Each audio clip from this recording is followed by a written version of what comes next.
سلام كمي صنحو كبرات تخاتلت نلوم قدام مشات 6 سنة 2026 زتدالو حدش زيناتات حيزلكم قريب لهو مكتتالكم يعدم فلما كندبتاتو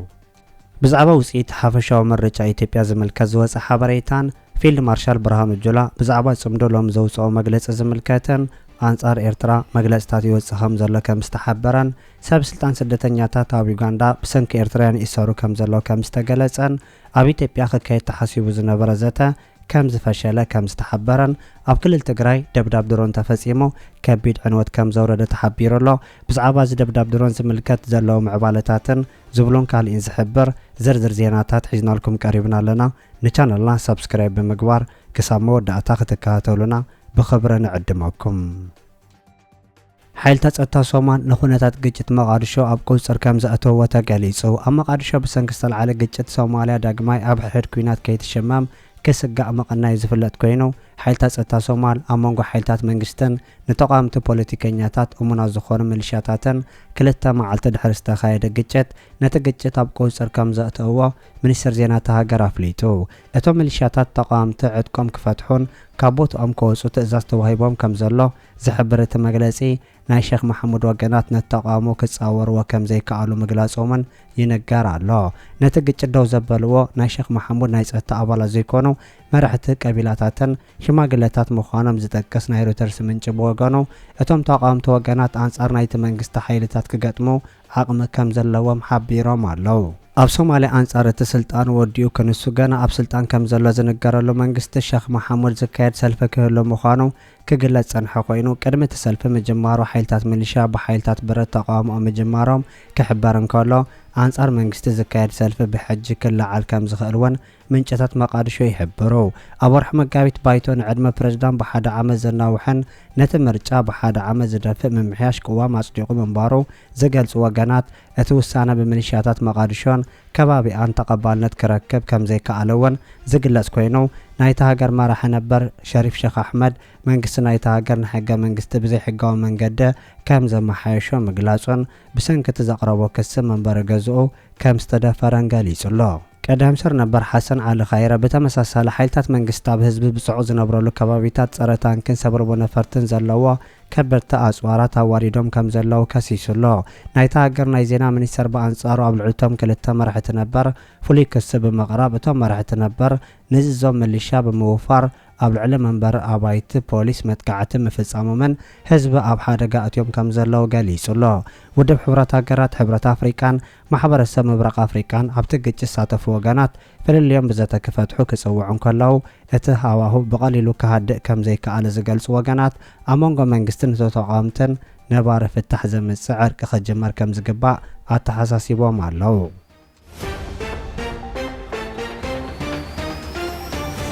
ኣብ ኢትዮጵያ ክካየድ ዝተፈተነ ዘተ ይፈሽል ከም ዘሎ ተገሊጹ ኣመንጎ ልፍንቲ ሱዳን ሶምዱንን ተዓሲን ኣብ አዲስ አበባ ክካየድ ዝተወጠነ ዘተ ምፍሻሉ ተሓቢሩ እቲ ኣመንጎ ብሲቪላዊ ዲሞክራሲያዊ ጥምረት ንሓይልታት ሳውራ ሶሙድ ዲሞክራሲያዊ ብሎክ ሓይልታትን ናጽነትን ለውጥን ኤፒሲዲቢ ዝምራሕ ብርክት ዝበሉ ፖለቲካውያን ሲቪላውያን ጉጅለታት ሱዳን ነቲ ዝካየድ ዘሎ ኩናት ንምቁራጽ ኩሎም መዳዊ ፖለቲካዊ መስርሕ ዝዓለመ ናይ ሰላም መስመር ንምጅማር ሓበራዊ ረኣይ ከም ዘለዎም ኣፍሊጦም ምንባሮምን ይንገር እንተኾነ ግን እቲ ትጽቢት ዝግበረሉ ናይ ፊትነስ ትርከብ ክልቲኦም ዓበይቲ ብሎካት ሓደ ወገን ክርከብ ዘይምኽኣሉ ክትግበር ከም ዘይከኣለውን ሱዳን ትሪቡን ጸብጺቡ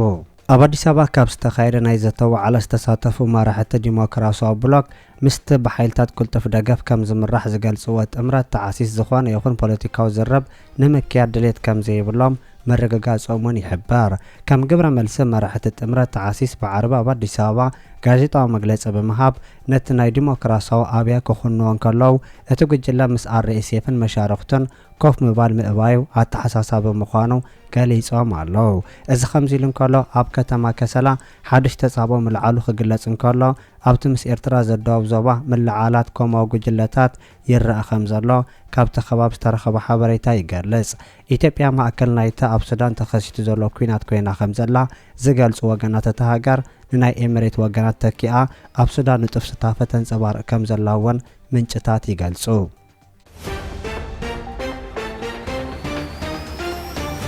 ሰበስልጣን ስደተኛታት ኣብ ዩጋንዳ ብሰንኪ ኤርትራውያን ይሰሩ ከም ዘለው ተገሊጹ። ኣብ ዩጋንዳ ኣብ ትሕቲ ቤት ጽሕፈት ቀዳም ሰር ክሰርሑ ጸንሑ 6 ለዓለዎት ሰበስልጣን ክፍሊ ስደተኛታት ኣብ ቀይዲ ከም ዝኣተው ተገሊጹ። እቶም ሰበስልጣን ንኤርትራውያን ስደተኛታት ሓዊሱ ጉዳይ ኣብ ምስላጥ መጠን ዓብ ግቦ ክቕበሉ ምጽንሖምን መንግስቲ ዩጋንዳ ድሕሪ ዘካየዶ ጸብጻብ ኣብ ቀይዲ ከም ዝኣተው እውን ተገሊጹ። ኣብ ዩጋንዳ ካብ ዝተፈላለዩ ከባቢታት ምብራቕ ኣፍሪቃን ቀርኒ ኣፍሪቃ ዝመጹ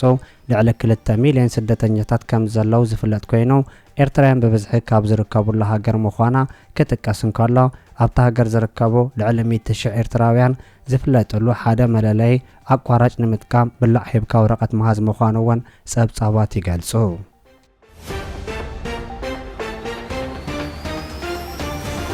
ኤርትራ አንጻራ መግለጽታት ይወጽእ ከም ዘሎ ተገሊጹ። ኤርትራ ምክትል ፕሬዝዳንት ሓፈሻዊ ጉባኤ ውድብ ሕብረት ሃገራት ኮይና ምምራጻ ዘይተዋሓጠሎም ወገናት ቅሬትኦም የስምዑ ከም ዘለው ተገሊጹ። ሓደ ካብቶም ኣብ መንግስቲ ኣሜሪካ ከይተረፈ ጽልዋ ከም ዘለዎ ዝነገረሉ ጋዜጠኛን ኣማኻሪ ማርቲን ፕሎት ኤርትራ ምክትል ፕሬዝዳንት ሓፈሻዊ ጉባኤ ሕብረት ሃገራት ክትከውን ሞራል ከም ዘይብላ መግላጹ ጠቕሱ ወገናት ብመሰረት ናይቲ ጋዜጠኛ ኤርትራ ኣካል ናይቲ ባይቶ ክትከውን ግቡእ ከም ዘይኮነ ይገልጹ። እቲ እንግሊዛዊ ጋዜጠኛን ኣማኻሪ መንግስቲ ኣሜሪካ መንባሩ ዝጥቀስ ማርቲን ፕሎት ኤርትራ ዝኾነ ናይ ሕብረት ሃገራት ትካል ብናጽነት ክሰርሕ ዘይትፈቅድ ሃገር ክንሳ ከም ምክትል ፕሬዝዳንት ምቋማ ፍጹም ጉጉይ ምዃኑ ገሊጹ።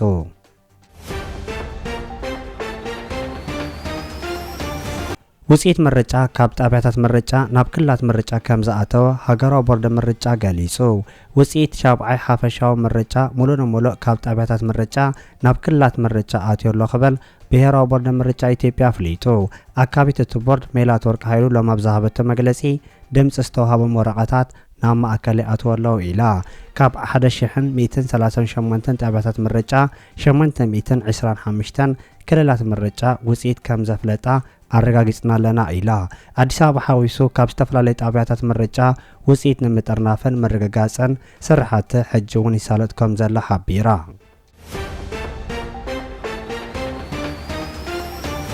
ኣብ ክልል ትግራይ ዶብ ኤርትራ ከባቢታት ሸራሮ መንግስቲ ፌደራል ደብዳብ ድሮን ከም ዘካየደ ተገሊጹ። ኣብ ከባቢ ሸራሮ ትግራይ ድሮን ከም ዝደብደበት ናይ ዓይኒ መሰኻኽር ይሕብሩ ከም ዘለዎ ተገሊጹ። ነበርቲ ናይቲ ከባቢ ብድምፂ ናይቲ መጥቃዕቲ ተሰናቢዶም ከም ዘለውን ዝገልጽ እቲ ኣብ ማሕበራዊ ሚድያ ዝወጽእ ሓበሬታ እቲ ደብዳብ ኣብ ልዕሊ ኣርማ 13 ዝተኻየደ ከም ዝኾነ ተገሊጹ። ሃገራዊ ምርጫ ድሕሪ ምፍጻሙ ናይ ኢትዮጵያ ናይ ፌደራል ሰራዊት ኣብ ልዕሊ ክልል ትግራይ መጥቃዕታት ክፍጽም ምዃኑ ክገልጹ ጸንሑ ወገናት እቲ ደብዳብ ድሮን መቐጸልታ መግለጽታት ምዃኑ ኣብ ዝሕበረሉ ዘሎ እዋን እቲ ሓደገኛ ተሪኦ ግን ብናይ ክልል ትግራይ መንግስቲ እውን ሎሚ ናይ ምሸት መግለጽ ተዋሂብዎ ኣሎ። እዚ ከምዚ ኢሉ እንከሎ መንግስቲ ክልል ትግራይ ሎሚ ናይ ምሸት ብዛዕባ ደብዳብ ድሮን ዝምልከት መግለጺ ኣውፅዩ። ስርዓት ብልጽግና ሕጂ እውን ኣብ ትግራይ ደብዳብ ድሮን ብምክያድ ኣብ ልዕሊ ህይወትን ንብረትን ጉድኣት ኣብፅሑ ክብል እዚ ሎም ናይ ምሸት ዝወፀ መግለጺ ሓቢሩ። ስርዓት ብልጽግና ህዝቢ ትግራይ ንምጥፋእ ጆኖሳይዳዊ ኣዋጅ ኣብ ልዕሊ ብሚልዮን ዝቁጸር ህዝቢ ሞት፣ ምጉዳል ኣካል፣ ስደት፣ ምምዝባል፣ ማሕበራዊ ኢኮኖሚያዊ ዕንወት ወዘተ ምፍጻሙ ከይዓገቦ ኣብ ቅድሚ ማሕበረሰብ ዓለም ንዝፈረሞ ስምዕ ፕሪቶርያ ብምጥሓስ በኩናት ንዘይዛዘም ዕላማው ኣጠናኺሩ ብምቕጻል ትግራይን ህዝባን ንምንብርካኽ ኩሉ ዓይነት ግፍዕን በደልን ክፍጽም ጸኒሑን ኣሎን ኢሉ። እቲ መግለጺ ወሲኹ እውን ህዝቢ ትግራይ ከየጥፍእኹ ኣይድቅስን ኢሉ ኩሉ ዓይነት ግፍዕታት ዝፍጽም ዘሎ ስርዓት ብልጽግና ናብ ሎማ ኣብ ዘውግሕ ለይቲ ኣብ ዞባ ሰሜን ምዕራብ ትግራይ ኣብ ከባቢ ሸራሮ ደብዳብ ድሮን ብምፍጻም ኣብ ዕለታዊ ስርሖም ኣብ ልዕሊ ዝነበሩ ኣባላት ሰራዊት ትግራይ መጉዳእቲ ህይወት፣ ኣካል ንብረት ኣብፅሑሎ። እዚ ስርዓት ቅድሚ ሕጂ እውን ንስምዕ ፕሪቶርያ ብምጥሓስ ኣብ ዝተፈላለዩ ከባቢታት ትግራይ ኣብ ልዕሊ ሰላማውያን ሰባት ደብዳብ ድሮን ፈጺሙ እዩ። ኣብዚ እዋን ውላውነትና ተወሪሩ ህዝብና ካብ መረበቱ ተሰዲዱ ተፈናቂሉ ዝዓነወ ማሕበራዊ ኢኮኖሚያዊ ትግራይ ከይሓዊ ተገይሩ ኣብ ልዕሊ ህዝቢ ትግራይ ዝተፈጸመ ጆኖሳይድ ፍትሒ ተሳኢኑ ስርዓት ብልጽግና ኣብ ልዕሊ ግፍዒ ካልእ ተደራበ ግፍዒ ብምፍጻም በጀት፣ ነዳዲ፣ መድሓኒት፣ ጥረ ገንዘብ ወዘተ ዓጽዩ ከም ብርክኾ ንዘይከኣለ ህዝቢ ብቑሉዕ ዳግማይ ወራር ከጽንቶ ይዳሎ ከም ዘሎ ዝፍለጥ ኮይኑ ነቲ ፍሹል ሰይጣናዊ ባህጉ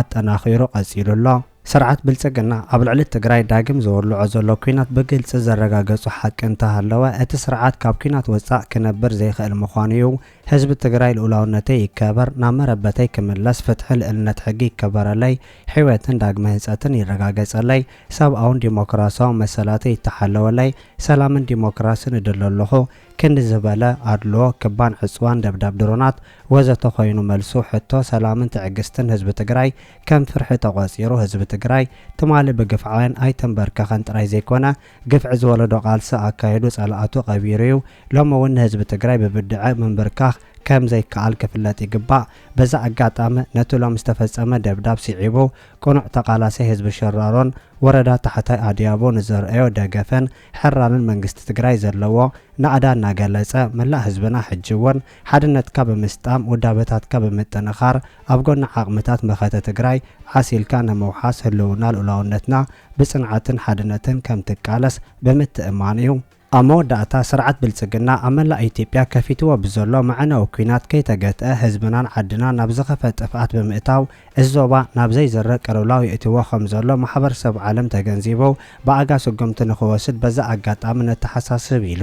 እዚ ከምዚ ኢሉ እንከሎ ፊልድ ማርሻል ብርሃኑ ጁላ ሎሚ ኣብ ዝሃቦ መግለፂ ብዛዕባ ጽምዶን ካልእን መግለፂ ዝሃቦ ኮይኑ ጽምዶ ሕዚ ጀመረ ኣይኮነን፣ መንግስቲ ኤርትራ ሕጂ ዝጀመሮ ጽምዶ ሕጂ ዝጀመሮ ዘይኮነ ኣብ 1960ታት ምስ ግብፂ ተሻሪኹ ዝጀመሮ ይክብል ንጽምዶን ካልእን ዝምልከት ሰፊሕ መግለፂ ሂቡ። ኢትዮጵያ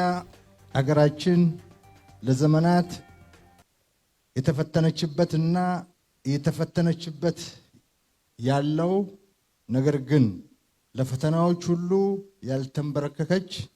እና ያልተሸነፈች የጀግኖች ምድር ናት። ሉዓላዊነቷንና ነፃነቷን አስከብራ የቆየች የጥቁር ህዝቦች ኩራትና ተምሳሌት የሆነች የጀግኖች አገር ናት። እኛ የኢትዮጵያ መከላከያ ሰራዊት አባሎች ለሀገራችን ሉዓላዊነት እስከ መጨረሻው በመታገል ሀገራችንን ከውጭና ከውስጥ ጠላቶች ለመከላከል የተዘጋጀን ሀገርን ለመከላከል ልማድ ከአባቶቻችን የወረስን የጀግናና የአርበኛ ህዝብ ልጆች ነን። ጭምብል ለብሰው ሀገርን ለመበተን ሰላምና ልማት ለማሳጣት በተናጠልና በጋራ ጦርነት የከፈቱብንን ሁሉ መክተን ህልማቸውን ከንቱ አድርገናል። የጥፋት እጃቸውን እየቆረጥን አለቀላት የተባለችውን ሀገር በማዳን ሀገራችን በየቀኑ ወደ ከፍታ እየወጣች ትገኛለች። መከላከያ ሰራዊት የሀገራችንን ሉዓላዊነት ለመድፈርና የውስጥ ሰላሟን ለማደፍረስ እየተንቀሳቀሱ ያሉ የውክልና ጦርነት ተሸካሚ ቅጥረኞችን እየደመሰሰ የኢትዮጵያን የእድገት ጉዞ እያስቀጠለ ይገኛል። እናንተም የምትቀላቀሉት ይህንን ጀግና ሰራዊት በመሆኑ ጀግነቱን እና አርበኝነቱን ወደ ላቀ ደረጃ በማሸጋገር ተንጠባጥቦ የቀረውን ባንዳ የማጽዳት እቅድ ይዛችሁ ወደ ሰራዊታችሁ መመለስ ይጠበቅባችሁ። ጽምዶ ብሎ መጥተዋል። ጽምዶ ዛሬ የተፈጠረ እንዳይመስላችሁ። ጽምዶ የ1960ዎቹ ስትራቴጂ ነው። ታስታውሱ ከነበረ አንብባችሁ ከሆነ ትንሽ እኛ ከናንተ ቀደም ስለምንል በደንብ የምናውቀው ነገር ለናንተ ማስተላለፍ ያለብን ነገር የ1960ዎቹ ትውልድ እየተባለ ብዙ ጊዜ ይነገራል፣ ትሰማላችሁ። የ1960ዎቹ ትውልድ ማለት የዛሬ ጽምዶ ማለት ነው። የዛን ዘመን ትውልድ ማርክሲዝም ሌኒዝም እያለ ታሪካዊ ጠላቶቻችንን እያጋበዘ ሞቃዲሾ እየሄደ ካይሮ እየሄደ ኃይል እያሰባሰበ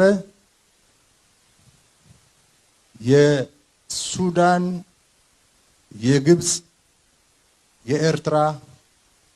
ቅንጅት በመፍጠር ኢትዮጵያን ከባህር በር የማባረር ዘመን ነበረ። የ1960ዎቹ ትውልድ ያን ጊዜ ካይሮ ሄዶ ደጅ የጠኑ፣ ያን ጊዜ ካርቱም ሄዶ ደጅ የጠኑ፣ ያን ጊዜ መቃዲሾ ሄዶ ደጅ የጠኑ የነ ዚያድ ባሬ ተላላኪዎች የነ ፈርዖን ቤተሰብ ተላላኪዎች የካርቱም ተላላኪዎች ግንባር ፈጥረው የዛሬ 60 ዓመት ኢትዮጵያን ከባህር በር በማባረር ኢትዮጵያን በእርስ በርስ ግጭት በማዳከም በቀጠናው ትርጉም ያለው አገር እንዳትሆን በቀጠናው የአባይን ውሃ እንዳትጠቀም ሲደረግ ነበረ። ተሳክቶላቸዋል። ከባህር በር አስወጥተውናል። ያልተሳካው ባህር አባይን መገደብ የማትችል አገር መፍጠር ነበር። እሱ አልተሳካም። ባህር በር የማባረር ግን ተሳክቶላቸዋል።